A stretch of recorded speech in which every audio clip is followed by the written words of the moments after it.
ও না আম করে না বাবা। ও ও ইয়ো ইয়ো ও বাবা রে বাবা মারবে বাচ্চা।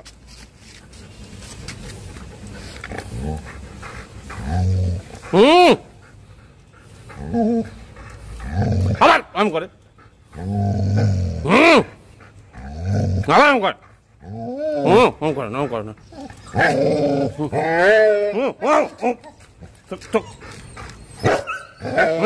মারবো ভাই।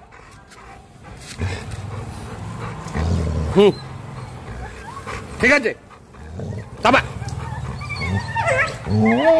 Peter young dog, Gomes middle এজের ডগ, যে কারণে পিটার যতটা ফাস্ট গোমস কিন্তু অনেকটাই স্লো।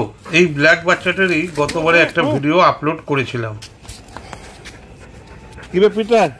আম করে না, গুড বয়, আম করে না। চল ভিডিও করে শর্ট করি। হ্যাঁ বসো, সিট করো, গুড বয়।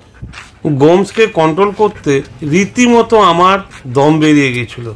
এই জায়গায় আমি যদি গোমসকে কন্ট্রোল না করতাম, গোমস পিটারকে মারতো আর মেডিসিন শপে আমাকে মারতো। মেরা গুড বয়, মেরা গুড বয়। আমি দাঁড়িয়ে পড়লাম এই কারণে যাতে কেউ ইনজারেড না হয়ে যায়। তো এই হচ্ছে গোমস আর পিটার।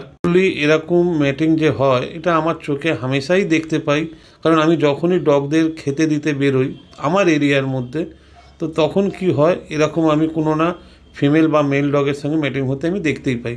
তো কয়েকজন আমাকে কমেন্ট করে বলেছিল, যে কারণে আমি ভিডিওটা বানিয়েছি।